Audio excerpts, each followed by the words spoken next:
welcome back to my YouTube channel. I'm so happy you're here. Today, I want to talk to you about I-cords. Knitting an I-cord is an essential skill for every knitter because it's just so versatile. There are so many things that you can do with an I-cord. For example, I like to use an I-cord bow as an embellishment in a lot of my pieces. I also like to create I-cord straps because they make for really cute bow tie straps. I even made these earrings using a lace weight I-cord. You could use an I-cord as a drawstring for a bag or a skirt. I've seen patterns for I-cord mug cozies and coasters. There's also an I-cord edging technique that creates a really neat edge. So I'm going to show you how to knit an I-cord, how to do the I-cord edging technique, and then I'm going to share one simple I-cord project that will hopefully help you use up some of your scrap yarn. So grab your double-pointed needles and let's get started. If you're wondering what an I-cord is, it's essentially a hollow tube made by knitting in the round. Except we're not going to be using circular needles, we're going to be using double-pointed needles. This is an I-cord made with 4 stitches. You can make an I-cord with 3 to 6 stitches, but 6 stitches is really where it starts to look funky, and you'll see why. To start, I'm just going to do a long tail cast on and cast on 4 stitches.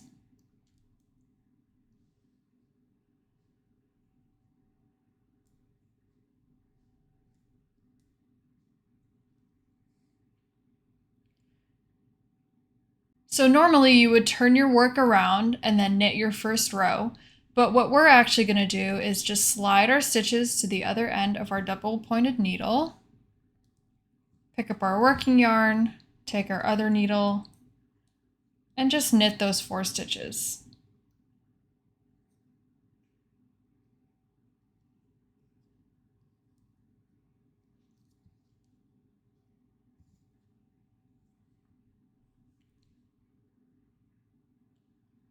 Okay, now that we have our first row, we're going to do the same exact thing. Slide our work down,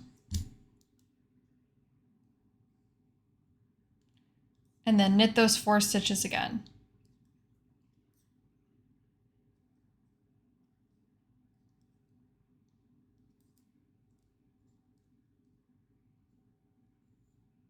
By sliding our work down, what we're doing is connecting the first and last stitch, which is creating a really tiny tube that is the same from all sides. So you can see, even though we're working only in the front, the back is connected and it looks exactly the same.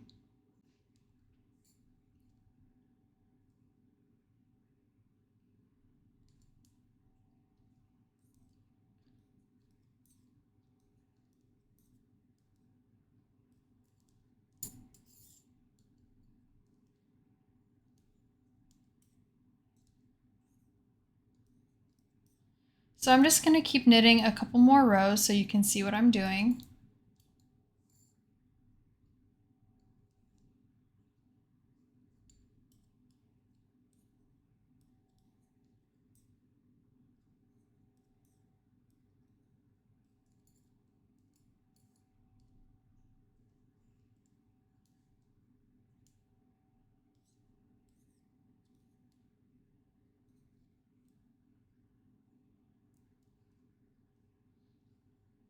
If you're knitting an I-cord for the first time, getting the tension even on the first and last stitch can be a little bit tricky, but I just like to pull my cord down as I'm working, which helps with the tension.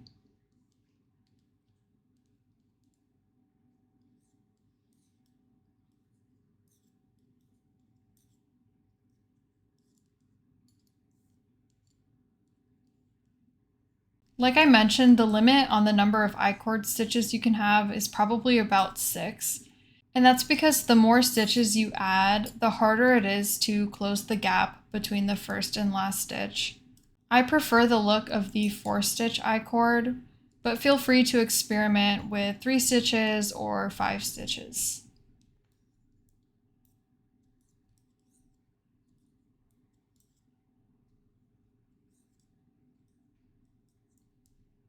So here's my little I-cord so far. I'm going to show you how I cast off.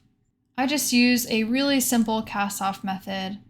I knit the first 2 stitches and then insert my left hand needle into the first stitch and then pull it over the second. Knit the next stitch, insert my needle, pull over, knit the next stitch,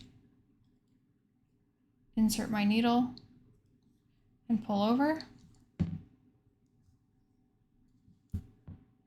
Then I'm just going to cut a tail.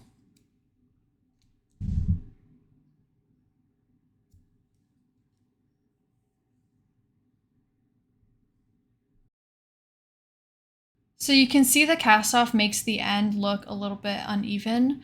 So I'm just going to take my yarn needle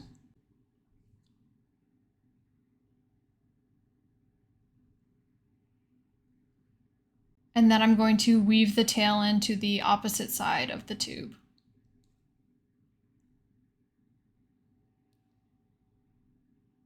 And now the end looks a little bit more even. I'm actually just going to insert my needle into the center of the tube, pull the tail through,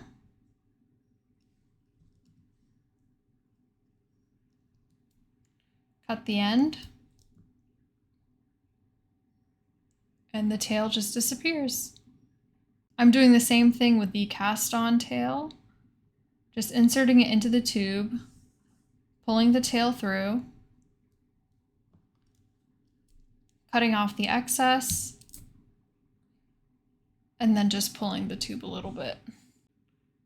And there's your I-cord.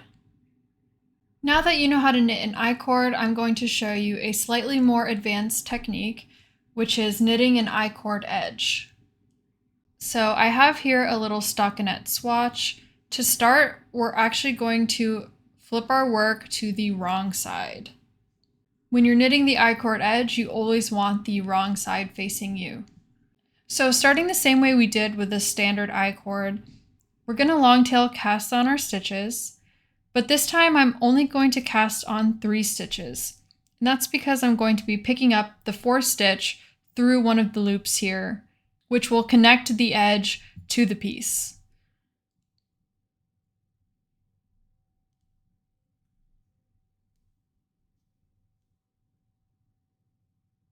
Now I'm going to insert my needle through the top of my swatch, and these V's here on the top were created from my cast off method. I'm going to wrap my yarn around the needle and just pull it through. So just like with the regular I-cord, I'm going to slide my stitches to the end of the needle.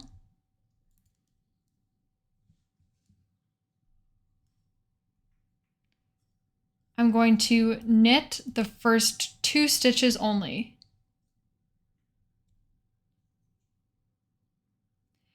And then for the 3rd and 4th stitch, I'm actually going to insert my needle through the back of both of the stitches and then knit the 2 together. So once again, we have 3 stitches on our needles. I'm going to insert my needle through the next stitch, pull the yarn through, slide my stitches to the end, and just do the same thing. Knit the first 2 stitches, knit the 3rd and 4th stitch together through the back, and then pick up a 4th stitch.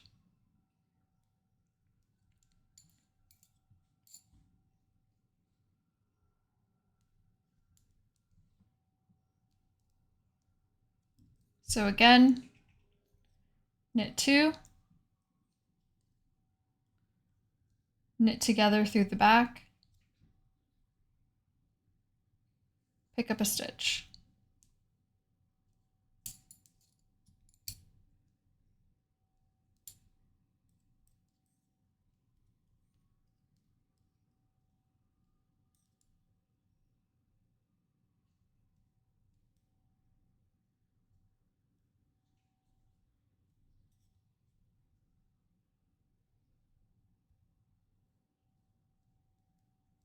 So I've worked up the edge to the corner. This is what it looks like from the back. And here's how it's looking from the front. When we get to the corner, we're actually going to create 3 I-cord rows into the same stitch. So here's the first one.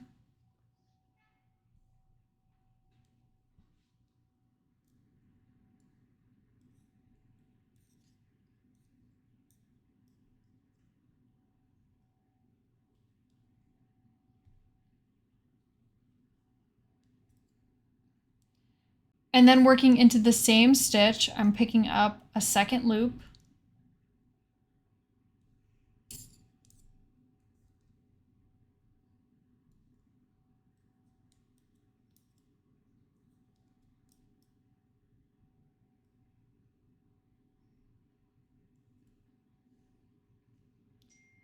And then one more time into the same stitch, a third loop.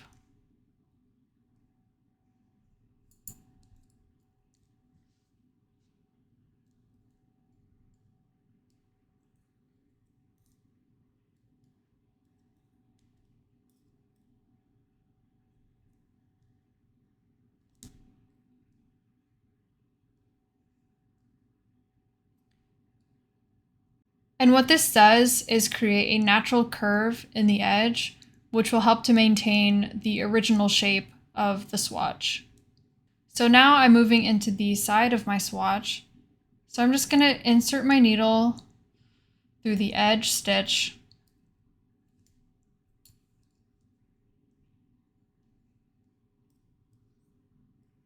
And continue knitting my edge as normal.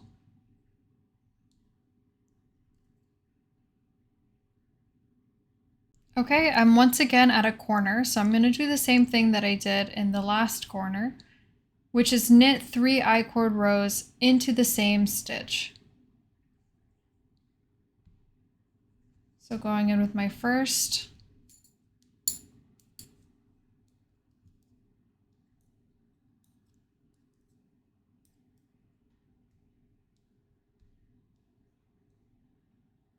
that's one.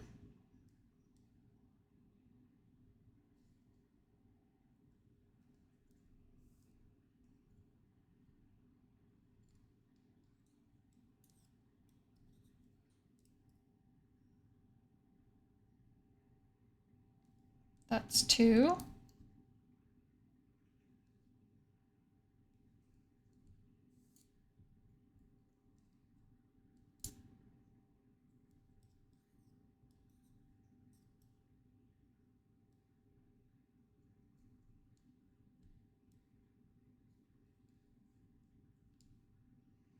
And there's 3.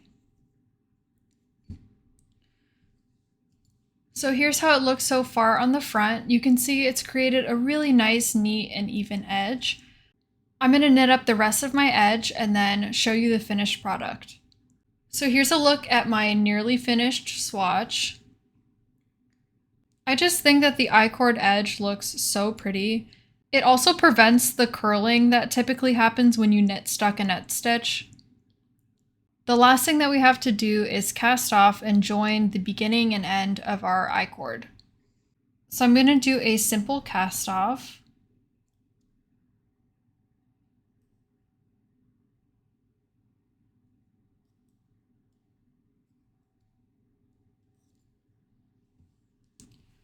And I'm going to leave a really long tail so that I can use it to sew the edges together.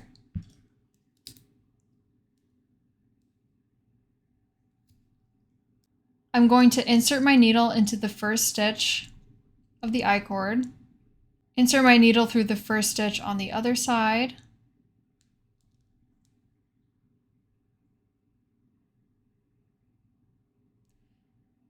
then through the next stitch on this side, then through the next stitch on this side, and through the last stitch here, and through the last stitch here. So now our edges are joined and we have a finished swatch. The last thing that I want to show you is how to create a really simple I-cord hair accessory. This is a great project for using up those last little bits of yarn that you're not really sure what to do with. All you need, in addition to your yarn and your double-pointed needles, is a simple barrette clip and a hot glue gun. I'm going to knit a 4-stitch I-cord as usual. How long you make your I-cord really depends on how big you want your bow to be. I'm going to try to make mine about as big as this one.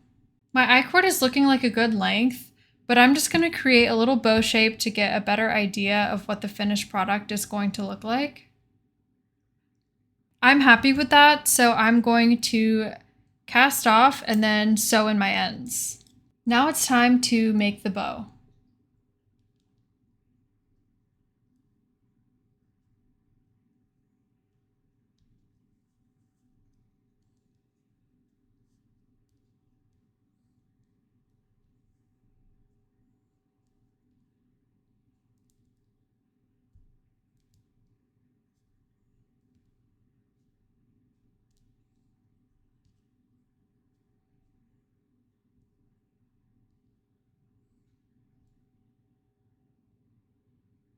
While I'm waiting for my glue gun to heat up, I'm going to show you an alternative version of making this clip just using a bobby pin. So if you don't have a barrette and a hot glue gun laying around, and all you have is a bobby pin, you can just take that pin, insert it through the back of your bow, pull it all the way to the end, and then you can just use it as a hair clip like this. So now that my glue gun is ready, I'm just going to put a good amount on my clip.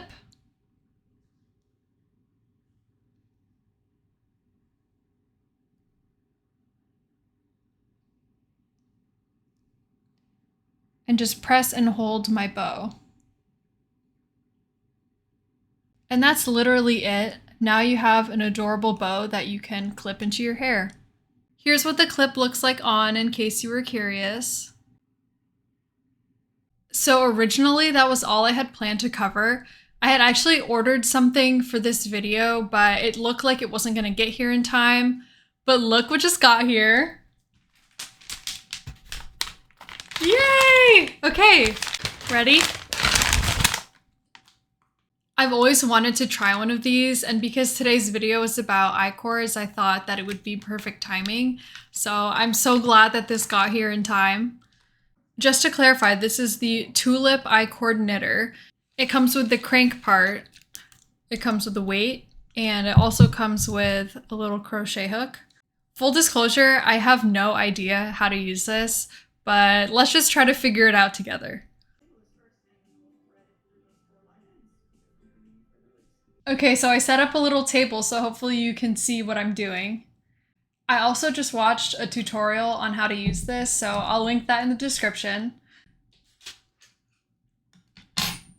She said the first step was to insert your yarn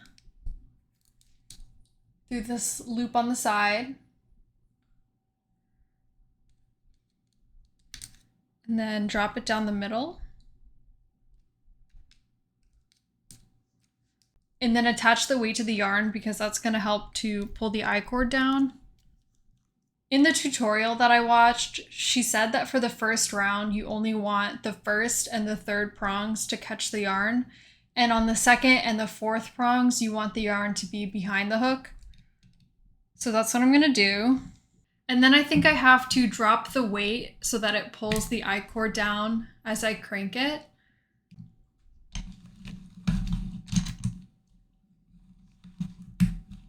Attempt number 1, completely unsuccessful. I just made a mess. So let's unwind this and see what happened. Was I wrong in thinking that it was going to be that easy? So attempt number 2, I have to make sure that all of the little closures are open. Okay, let's try it again. Okay, attempt number 2 was also a fail. Maybe the yarn that I'm using is too thick. I'm going to try to use a thinner yarn. Okay, hopefully third time is the charm. I'm using lightweight yarn this time.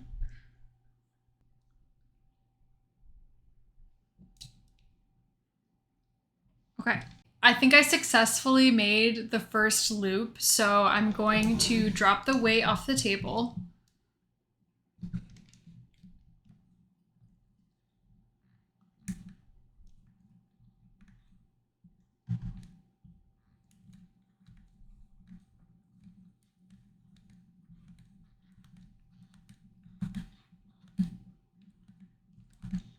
Okay, I think it's actually working.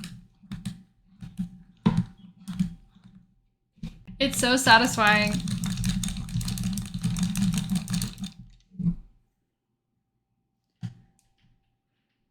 And look at the little baby I-cord. I feel like this is a good length, so I'm gonna try to do the cast off part now. I'm just supposed to cut a tail and then crank it in the opposite direction to get the loops off of the hooks.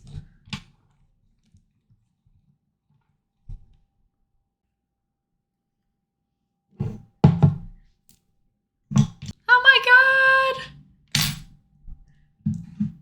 Look at how beautiful and even this is. I am extremely pleased with this purchase.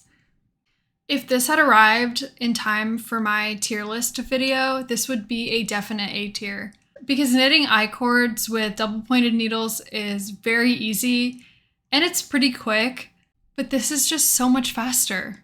Unfortunately, it did not work with my medium weight value acrylic yarn, but it worked really smoothly once I used a weight 3 yarn. Plus, it only took me like 3 tries over 10 minutes to figure out how to use. So if you're planning on making lots of I-cords, this definitely feels like a worthwhile investment. I'm gonna go now and make a really long I-cord just for fun and let Jasmine from 2 hours ago do the outro. Bye!